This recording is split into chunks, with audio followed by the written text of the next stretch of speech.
Welcome to Sports Talk with Steve Jones, the daily talk show with the voice of Penn State football and men's basketball. You never know what special guest may stop on by any given day. Now here's the man of the hour, Mr. Steve Jones. Well, great to be with you. You a member of the team, or? No, they kicked me out of the clubhouse. Did you get to keep the shirt? That's what it was. They said, keep the shirt. We don't want anything back from you. Just get out of here. Wow. How about it? Bat Boy gets more love than I do. It's a better game.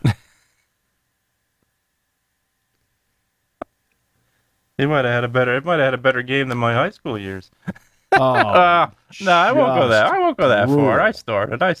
I can't go that far. You started. I did. That's great. I was left-handed, so you can only put me in a couple places. But Oh, there you go. There you go. Very. that was before I put. They have redone the facilities at Pottsville. It's one of the nicer baseball fields in the state now. Back when I played, there were no lights. I feel like I was in Babe Ruth days. Yeah. There were literally no lights. The field wasn't redone. I left. They finally said, it's perfect time to do it now. Yeah. Yeah. There you go. Okay. Today's the first day of Penn State football training camp. So off and rolling. Yeah. Okay. Like they had a blast last night. Had some fun beforehand. Getting ready for camp. Yeah, absolutely. Be loose. Yeah. They yeah. should. They earned have it. A good time before No doubt about it. going to camp. It'll be grueling. Yeah, absolutely. The opening day is going to be grueling. it's going to be in the 90s. In the 90s, absolutely. Then after this, it actually cools down a bit into the 70s. I'm quite happy. I think everybody's quite happy about that. Yeah. No question about that. And I think that, we've gone over this over and over again as to what we're looking for. I mean, it's not. I'll give you another freshman I'm going to take a long, hard look at. I mean, I know a lot of people want to talk about Daniel Jennings because he's like Max Granville, he reclassified. But Ivan Kamunga is going to be a guy I'm going to take a long look at, 99. I thought he did some really good things in the spring. You expect like a Jalen Harvey to be there. Zariah Fisher is going to be critical. Tonight, Dennis Sutton and I White are all going to be important. But it's going to be you're going to have, I think, 5 defensive ends. I'm interested to see if he's going to be one of them. And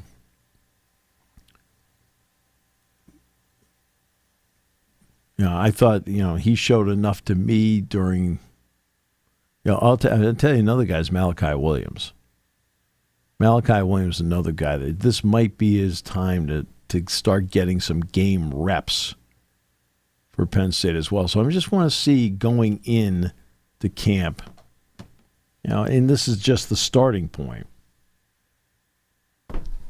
right? As to who might emerge and help out. See, I'm not talking about starters, right? Starters are there. To me, it's about the depth chip, left and right. It's the depth chip. And that's what I'm looking for. I think you need 5 defensive ends. I think you need 5 defensive tackles. I think you need, I think you need at least 6 linebackers in this, maybe a 7th.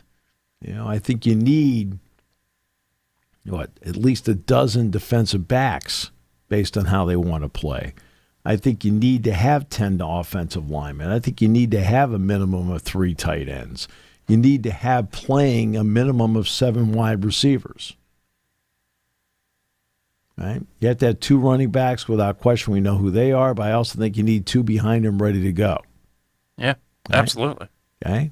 And then, of course, the quarterback is an obvious situation. You need all of that. right? It's as I pointed out probably 1,000 times on the show, but I'll make it 1,001 just for entertainment purposes. All right.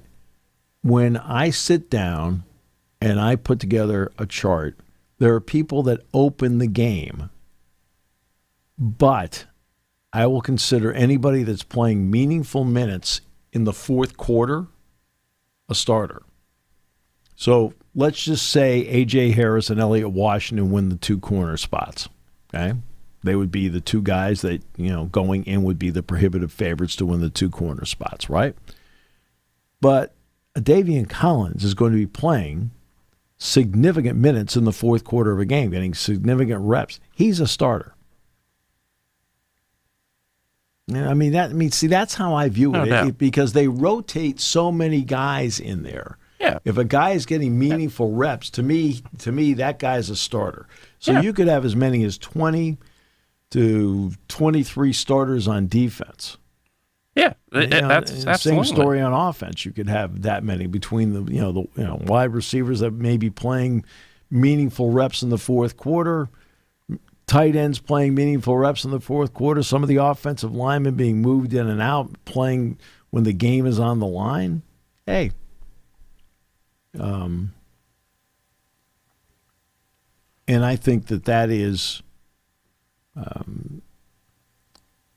that's how I view depth.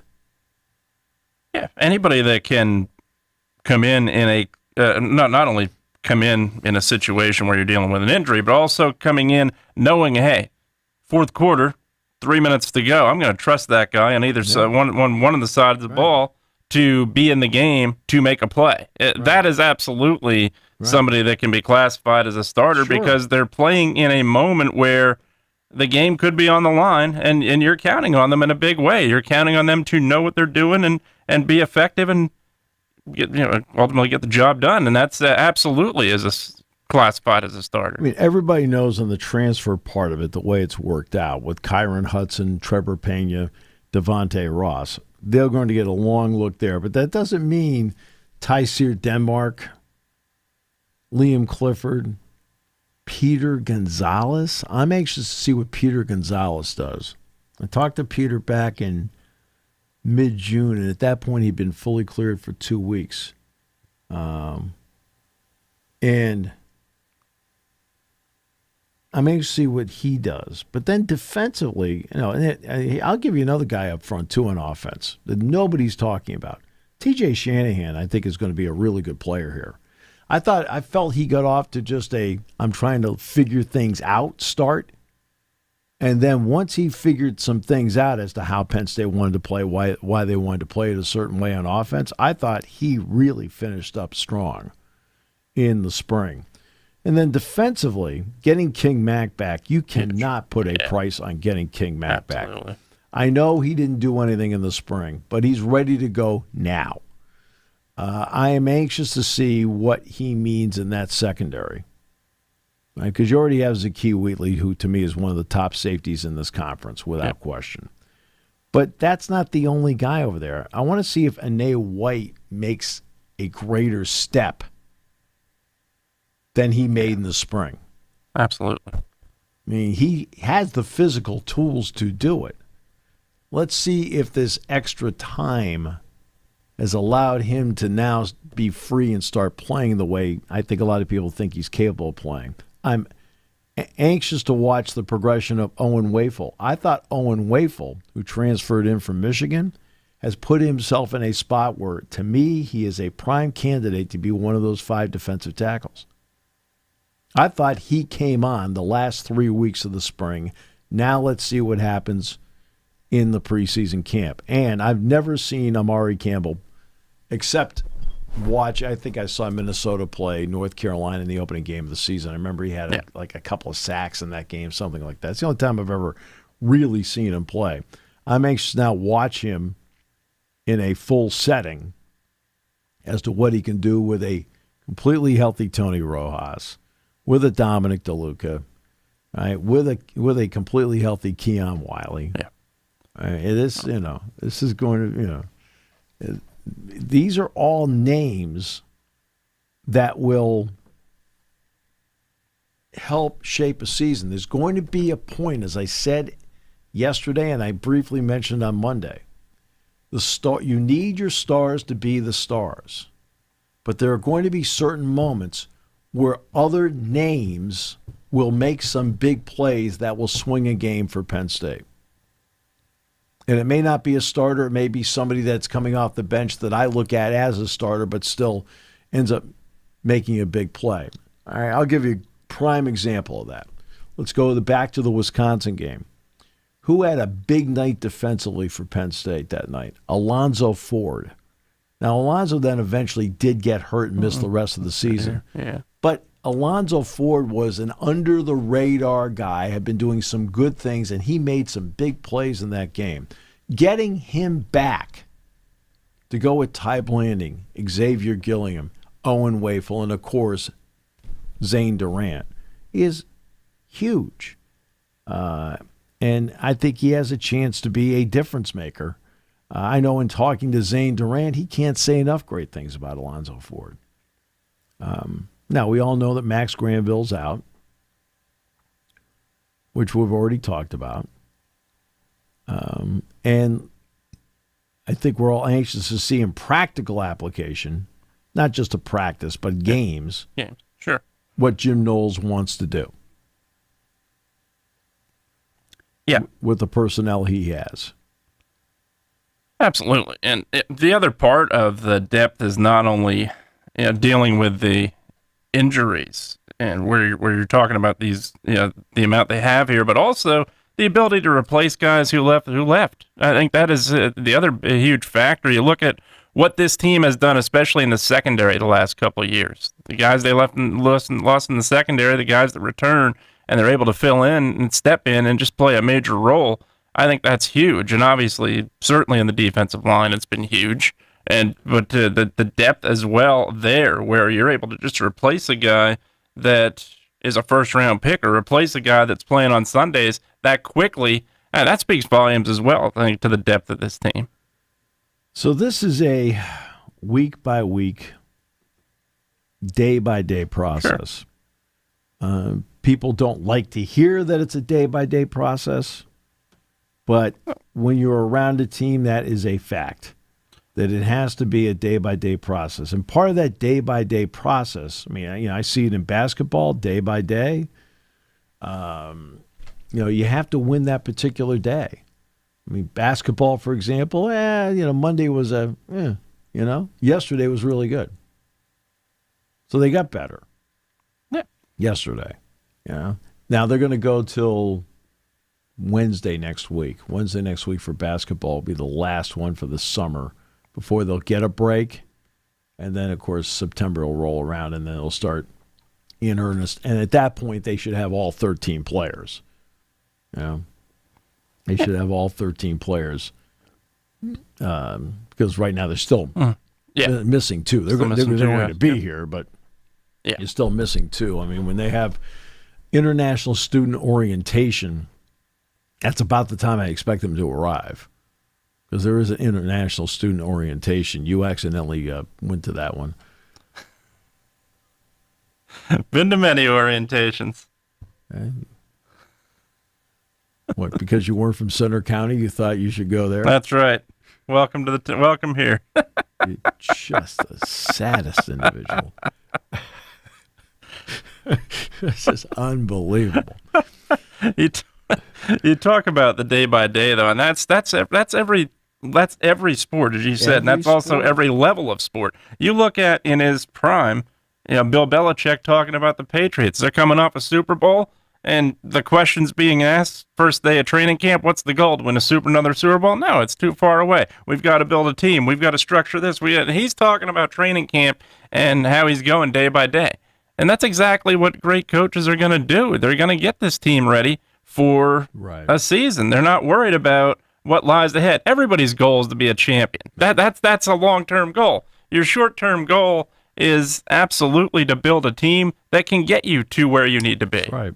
And this is about making as many players ready as possible to contribute.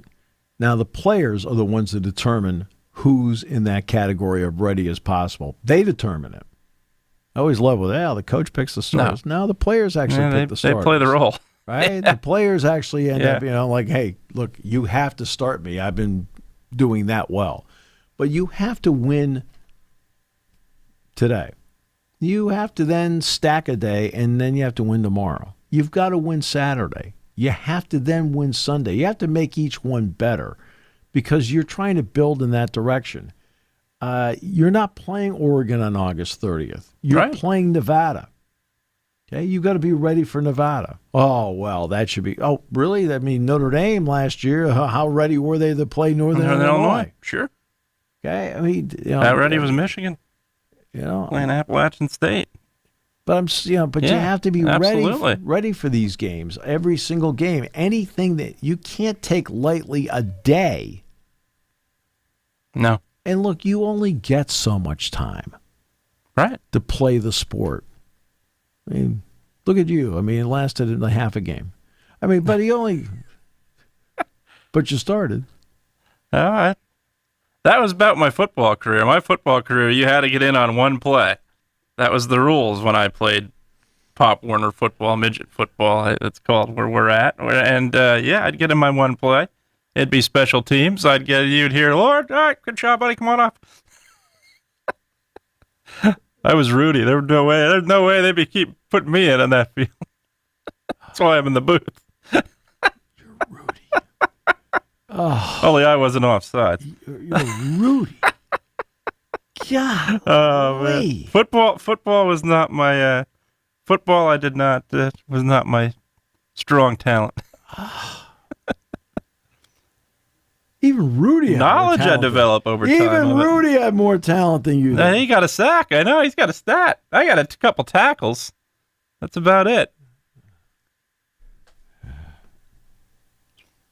I pushed a guy or two out of bounds, and it wasn't my own teammate. I promise you. You led the league in JOP, jump on pile. There's nothing wrong with that. That's how they get the 162 tackles in the NFL. Jump on pile. On. You better believe it. Get yourself that half sack that you don't deserve. You're darn right. Unreal. But that's how I view absolutely a team. Yeah. And now fans can look at it any way they wish. You're a fan. Sure. Okay? You're a fan. So you can look at it any way you wish. I have no issue with how a fan looks at it. No. I know there'll be the experienced people that cover the team, I think, understand the process. Sure. Right?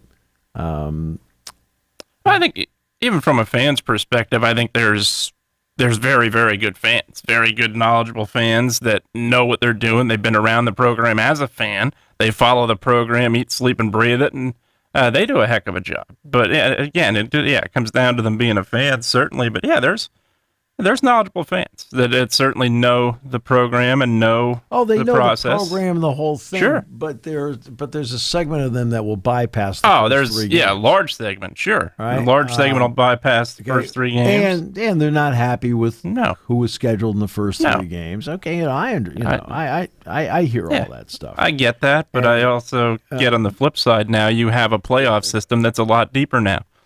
I mean, you're talking about the possibility of playing 16 games here. This is the first time under James Franklin they will not play a Power 4 team in the non-conference. First time. I don't care. You're going to make up for it. Whomever is in front of you, you play. You play them, sure. Right? So last year, for example, Penn State ended up playing last year. Obviously, they played Ohio State. They played Oregon. They played SMU. They played Boise State. They played Notre Dame. I mean, that ended up being their schedule at the end. You know? Yeah. Besides playing Washington and West Virginia, and going on the road and playing Minnesota. Played at Minnesota. Played at West Virginia. Right. Okay. Every week. Mm-hmm. Cannot be Alabama. No, every week can't be Alabama. Every week can't be underestimated, no matter who it is. So just play. Yeah. just play. If every week's Alabama, you're not making the playoff. No. Yeah, I'd probably be lucky through the attrition rate of how physical the games are to finish 500. Yeah, absolutely. So you look at one prime example in college football years ago, and they did it probably about 2003, 2004. These two teams did it. You remember Florida State would play Miami in October, and that game was one of the more physical games, one of the best games of the year usually when both of those teams were highly ranked. And you look back on it, then they decide they're going to move it to week 1. They're going to move it to the first game. That game declined when they did that. Yeah. I thought in a big way because, look, both teams, you're going to have rust week 1 for sure. No matter what you get physically in practice and those limited hours you get, it doesn't always as you want it to, but it doesn't always translate to game action. And that first week or two can show that. That gets you prepared mentally and physically for the season as well. In the NFL, it's up to the coaching staff to choose whether to play anybody in the preseason or not. Yeah. Mike Tomlin will play some people in the preseason. Other coaches will not. No. That's their choice. Certainly.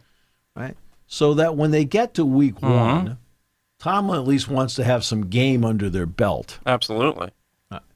That's what he wants. Other coaches don't feel the same way. Okay. Everybody, it's, whatever you think is best for your team. But September in the NFL is a mess. Sure is. The Philadelphia Eagles were a perfect example of that last year. They went 2-2 in September. Once September was over they fixed a lot of stuff. Well, and the bye week they fixed a lot of stuff, but I'll tell you the area where they fixed it more than any other area. Vic Fangio was a new defensive coordinator for them. Yeah.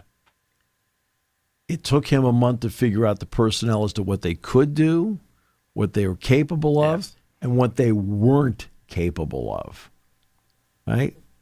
And it gave him an opportunity to understand his personnel as to what, they could and could not do. And after that, the Eagles took off. Well, college football, there is no preseason, so the coach does not have the option of whether he wants to play guys in a preseason game. No. Right? When you start, you start. Like, first game is the first game. It's the only sport, right, professionally in this country, team sport professionally in this country, you just start playing. There are no preseason games. Yeah. I mean, college basketball is preseason. Yeah. So today is the overall starting point. Yeah. And, now this is, starting point up to a point. Look, I mean, I was there for what they have 6 winter workouts. I went to 4 of them. Then of course, they had spring practice, there for that. Okay. And then they've had the off-season workouts and, of course, a lot of work with Chuck and Alvin and everybody to get ready for this point. Okay. And and now here's the next step. That's training camp. I believe all said and done, I want to say it's 25 practices. All said and done. Something like that.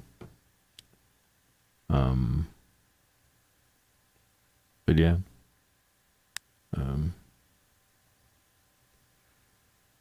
So, and this is also the trading deadline today for Major League Baseball. I expect the Phillies to deal Harper and Realmuto. I don't know what you think. That's right. At Schwarber, too. I think you got to get Schwarber out of there. He's just had a terrible year. Yeah. Ever since the swing off, he has been teeing off. He's had a great year, but he's certainly.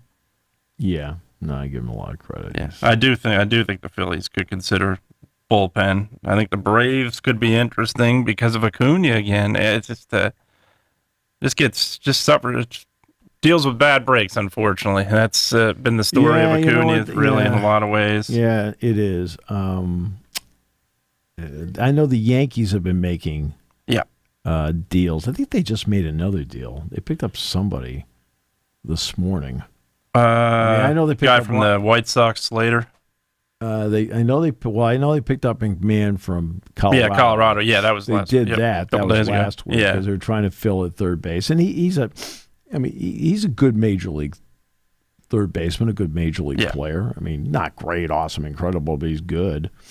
And let's see, trade deadline. How the Mariners getting some depth helped last week? Yeah, the Mariners made a deal. Got Naylor, yeah. So here we go. Mets and Mariners among teams to watch. Yeah, I would agree with that. A lot of talk about Luis Robert, who's essentially he's not. There's one other player that the White Sox have that I think Robert and the other guy are the two best offensive players. There's a lot of talk about the St. Louis Cardinals looking to trade their closer, Helsley.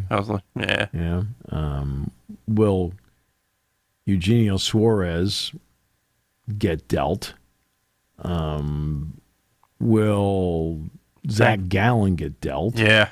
Yeah, Suarez thankfully didn't get hurt last week. The White Sox obviously aren't going to move Benintendi. The salary's too big, I think, unless somebody takes it on. But yeah, they got Austin Slater in a trade with the White Sox. Yep. I'm not sure that helps them at all. No. To be frank with you. No, I don't think McMahon does, but I don't think McMahon definitely helps the Yankees. I don't think, they also picked up Ahmed Rosario from the Nationals for 2 minor leaguers. That's not going to do anything. No. And, of course, the Josh Naylor trade's the one you're talking about, Mariners. where they got him from the Diamondbacks. D-backs for Brandon Garcia and Ashton Izzy. I'll tell you a guy that could be interesting, a former Spike, Harrison Bader.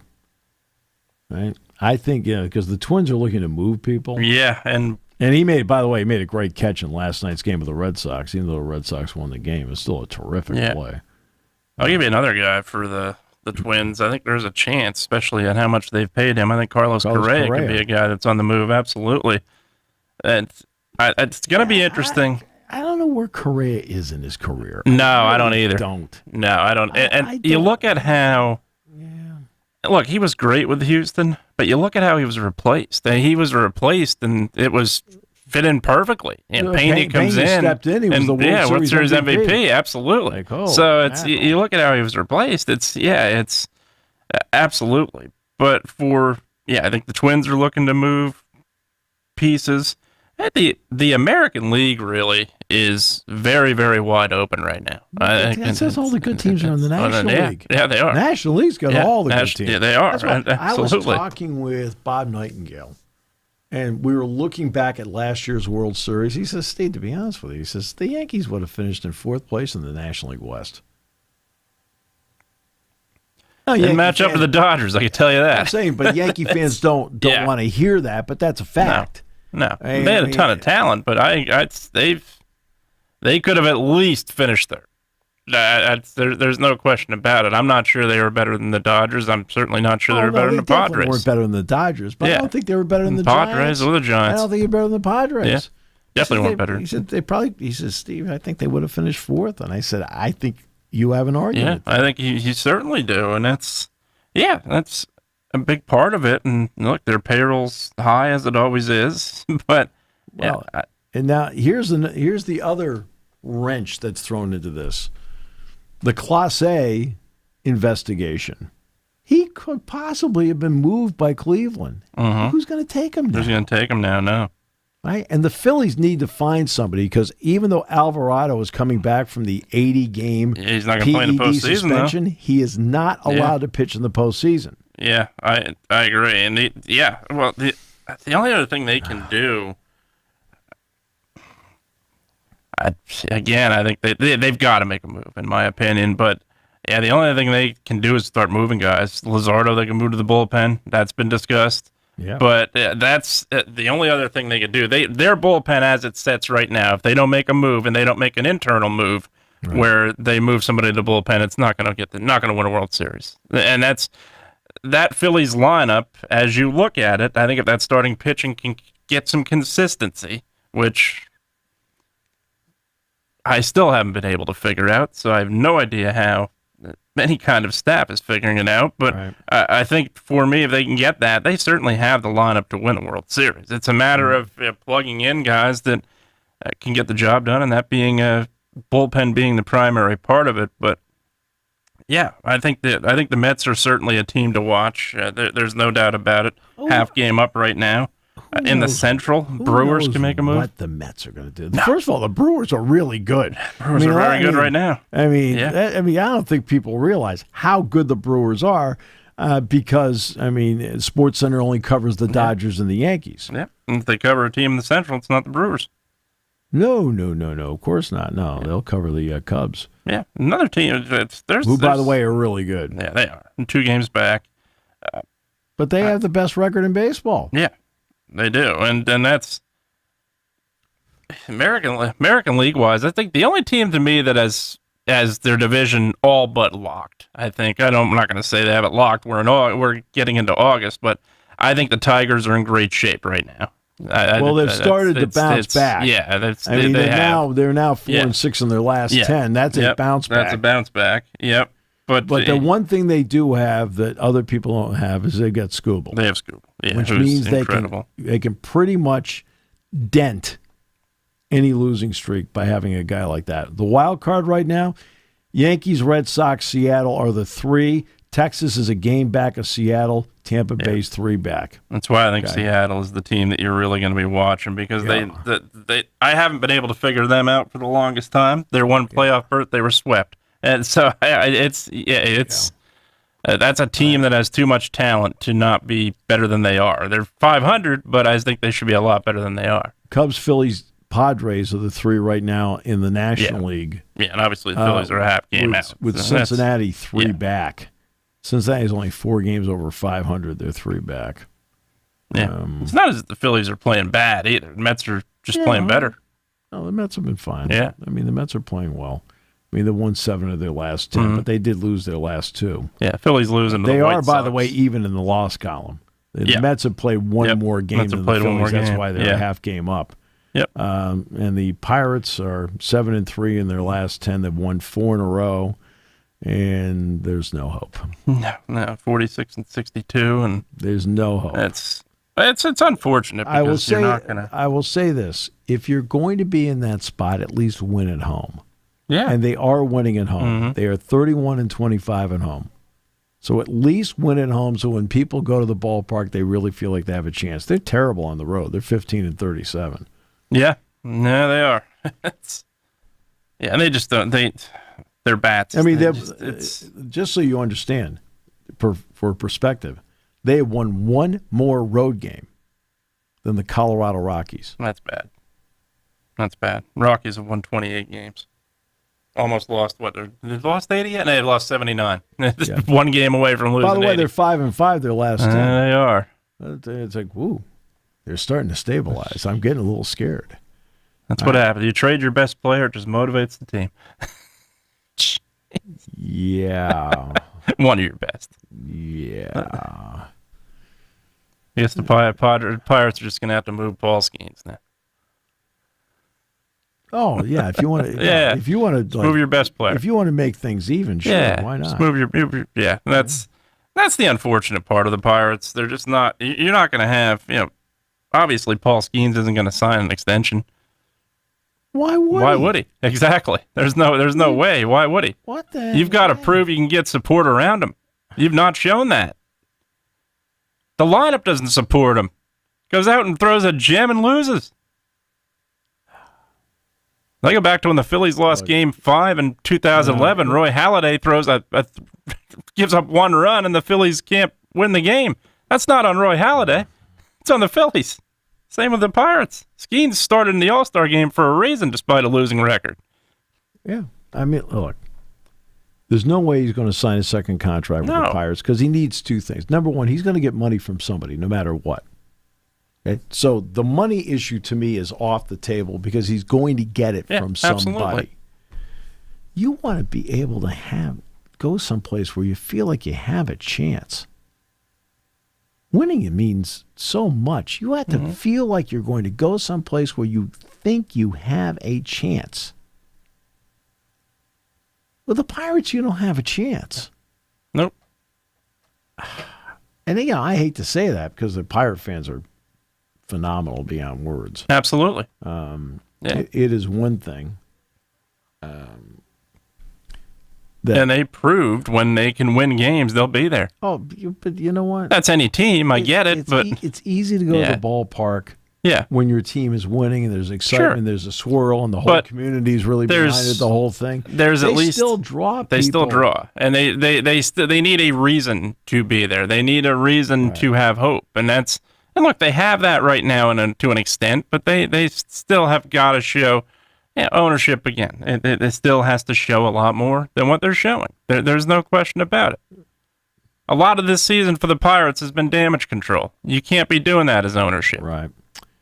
The Pirates right now are 26th in the majors in attendance. They have now cleared 1 million in 56 states. They were what were they averaging? Like 16,000 before? Now they're up to 19,258. Their attendance always increases once school's out. Sure, absolutely. Right? Summertime, people are going and so forth.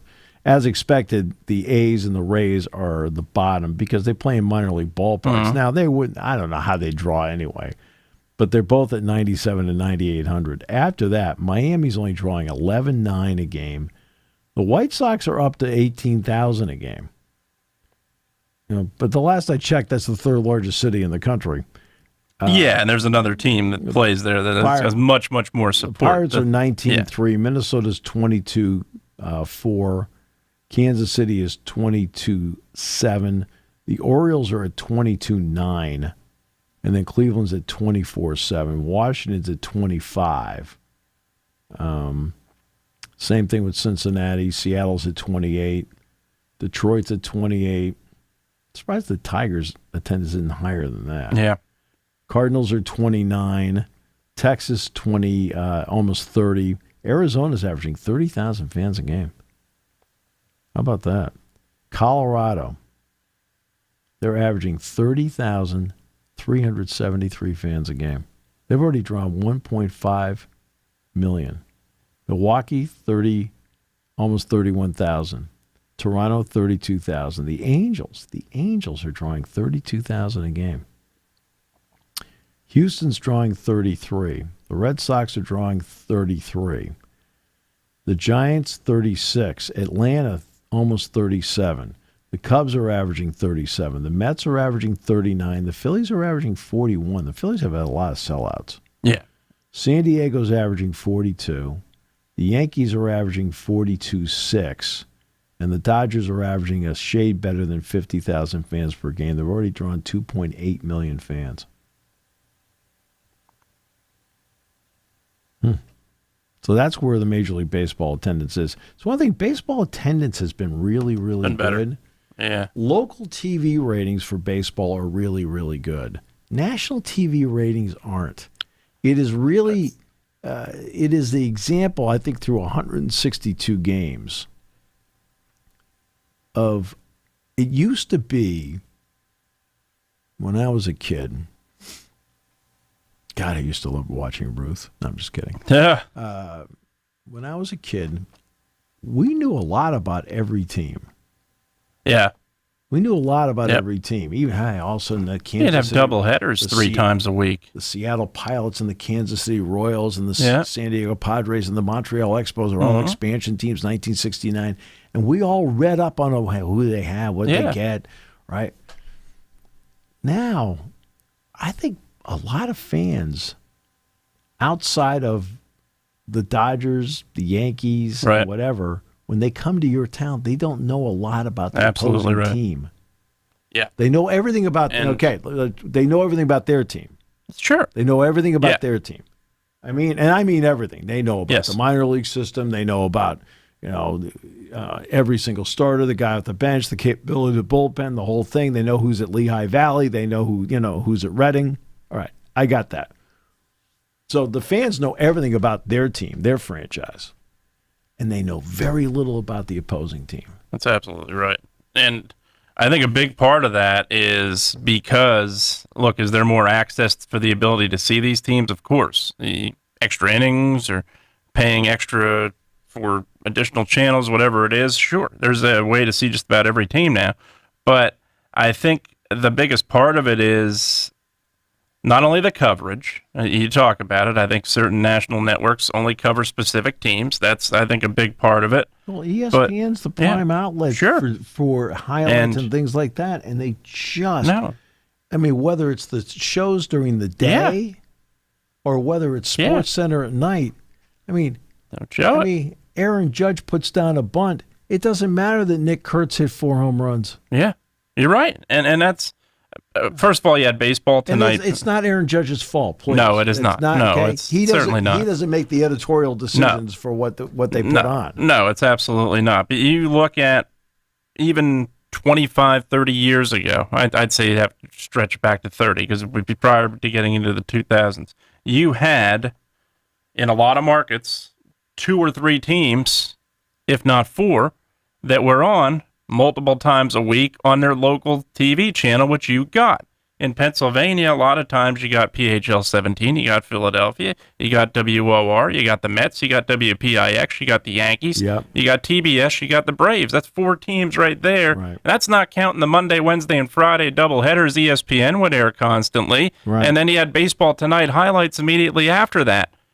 You don't have any of that anymore. You have, again, all the access in the world to see these teams, but they're on premium channels. The people that have basic cable aren't seeing these games. They're seeing the games on TBS. The once-a-week games are on TBS or FS1 or even ESPN Sunday Night Baseball, but you're not getting the opportunity as much as you used to see the teams that you had the chance to see. Nope. I think that's a huge part of why the knowledge has gone down in a big way, because baseball interest, as you said, it's creeping up, which is great.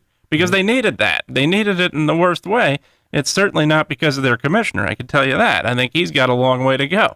But from a sport perspective, you have to do everything you could to, number one, keep the diehard fan. Bring in that casual fan. That casual fan includes a young audience that is darn tough to reach. Yes. Because you get interest back in the game of baseball amongst kids. That's massive. A lot of kids have gravitated to soccer. A lot of kids have gravitated to basketball. You get that interest back in baseball. I think it's huge. You're slowly getting there.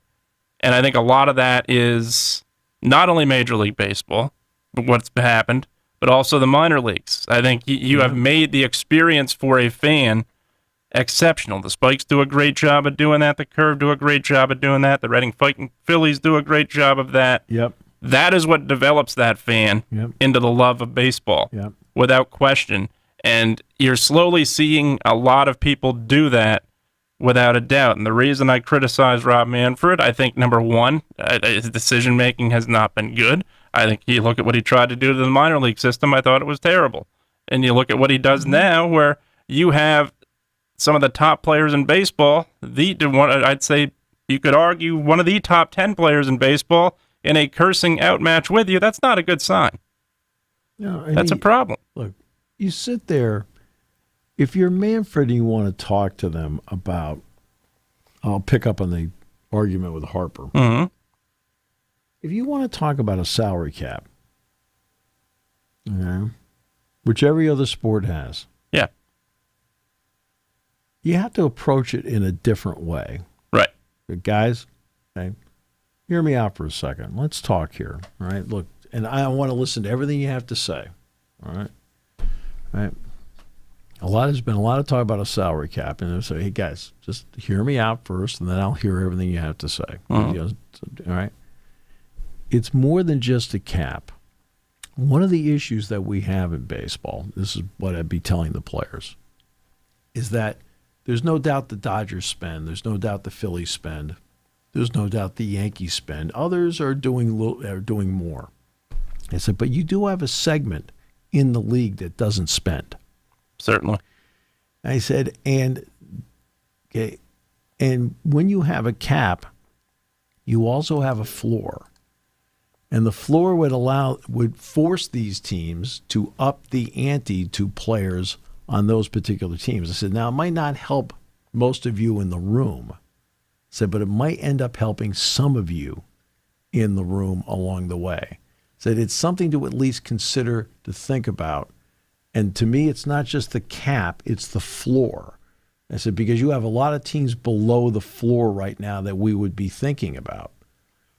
And appeal to the players in that regard and say, okay, now tell me, pro and con about this idea so I can get a read from all of you. And I'm going to listen to each and every one of you.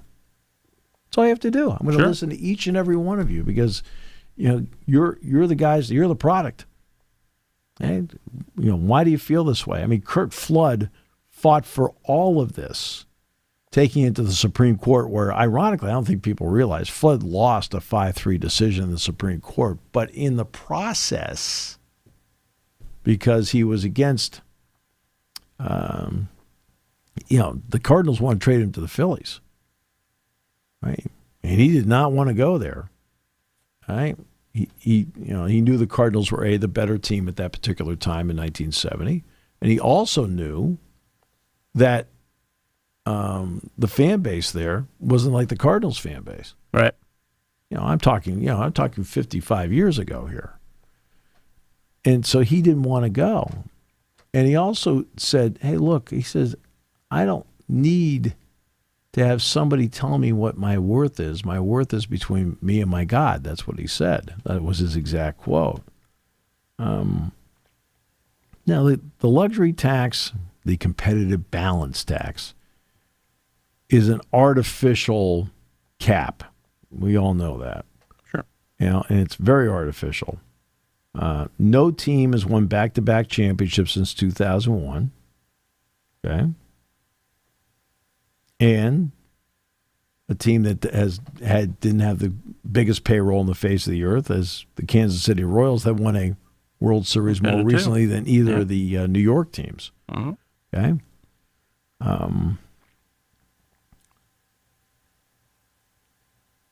And Tony Clark says a cap is not about growing the game. He says a cap is about franchise values and profits. All right. And look, the franchise valuations in Major League Baseball teams have gone up. There's no question about that. And it's one thing about an owner like Stu Sternberg, who was owning the Tampa Bay Rays. He doesn't like the way life is going. He bought the Rays for $200 million. You want to know what he sold them for? $1.7 billion. Yeah. Well, the Lakers sale. No, the Lakers sales beyond words, but their sport is a cap. That's true. Right? Yeah. So players get angry when the issue is raised. And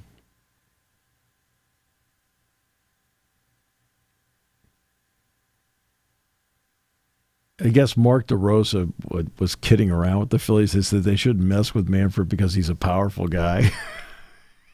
The guy was like, yeah, right.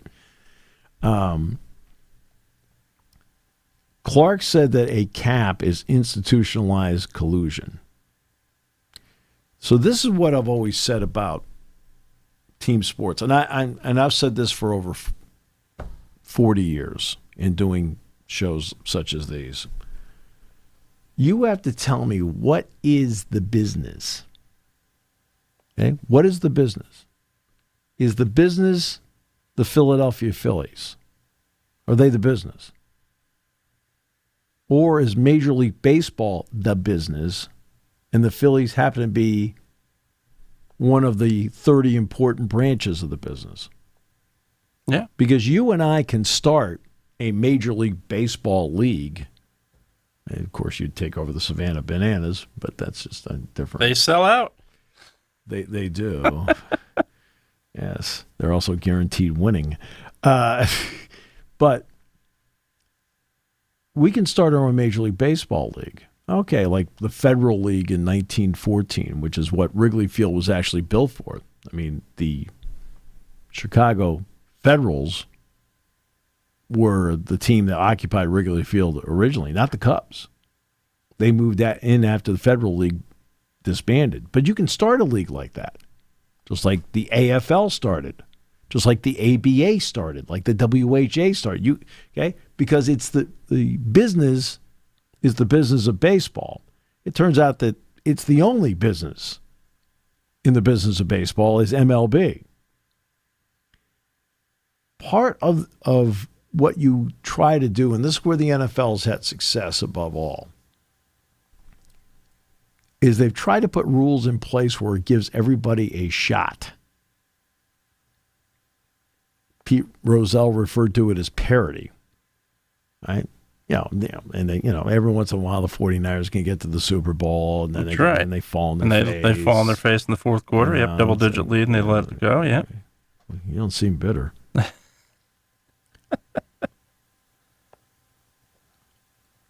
Yeah, so.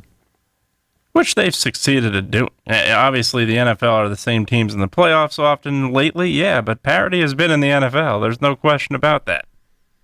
Yeah. There's teams go worst to first. Rams, prime example. Yeah. Last place to a Super Bowl. So that's how the NFL's built. You get a last place schedule. You get the first pick in the draft. Things like that. But baseball has never accepted even the thought of a salary cap.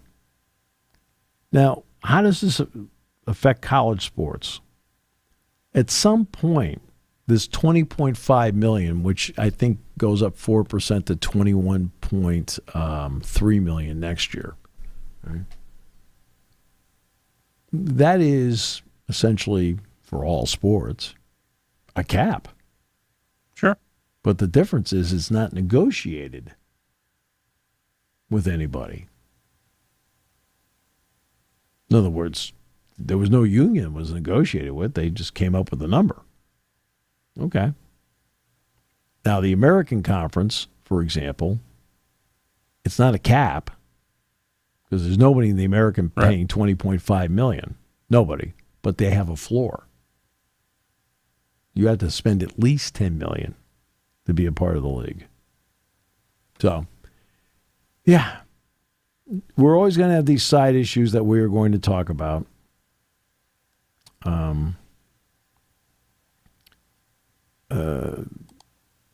But now it's time to start talking more and more football. Heck yeah. More and more football. And I believe, is it tomorrow the Hall of Fame game is played in Canton? Yep. Who's playing in the thing? The Bills? Is it the Lions? Who's playing in the Hall of Fame game? I used to know this off the top of my head for years. I thought it was the Lions for sure. Hey, that stadium. I've been to that stadium. It's I've been bigger there. than you think. Yeah, I believe it or not was there for Lions and Chargers. Lions and Chargers. Believe it or not, I was there for Tom Brady's first snap. Saw the 49ers and Patriots in 2000 when Montana got inducted. Oh, there you go. Yeah. You went to the Montana induction? Yes. Yeah. Montana and Lott both. Same day. Almost got to the Rice induction. Too much going on in Canton that day. Couldn't really get a hotel or get into town. That's been my only time I've seen the Hall of Fame. That's the only time I've seen the Pro Football Hall of Fame. That day? I did not go in. I drove past it, took some pictures, but I was on my way to someplace else, and I thought, well, hey, look, there's a chance to at least see it. Notre Dame, by the way, is in favor of 5+11, and they want to keep playing USC. Yeah. What a shocking article. Shocking. A lot of teams would love that they still play Michigan, too, but they don't. No. By the way, Mario Lemieux wants to buy the Penguins again. Nice. All right, they're considering making an offer to the Fenway Sports Group. Now, Fenway Sports purchased the Penguins from Lemieux, and also Ron Burkle, by the way, and David Morehouse, the other person involved, for $900 million in 2021. Now, we all know that $900 million is not going to be the number that's going to get it done. No. Okay? They did not buy the Penguins to sell it for $800. They didn't buy the Penguins to sell it for $900. So, yeah. But, yeah, he is... look, Fenway Sports Group has all the power, but Gary Bettman has a very strong relationship with the three guys, Morehouse, Burkle, and Mary Lemieux. So they want to reclaim primary ownership. Good.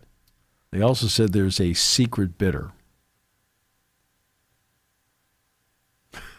I'll tell you. The word's out. I go against the game's greatest player in Pittsburgh history of hockey. Sorry, Crosby. Lemieux was better.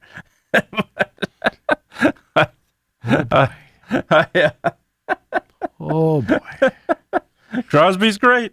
He's a Hall of Famer. Mario Lemieux, to me, my goodness, he didn't have Hodgkin's disease, obviously, down the stretch, and he's just absolutely... He was the greatest. Yeah, incredible. Yeah. So... Penn State returns 75% of its total offense in hockey, 83% of its goal scoring. I was going to say the percentage they don't return is pretty darn good coming in. Right. Gavin McKenna appears to be a decent player. Sounds like it. Yeah.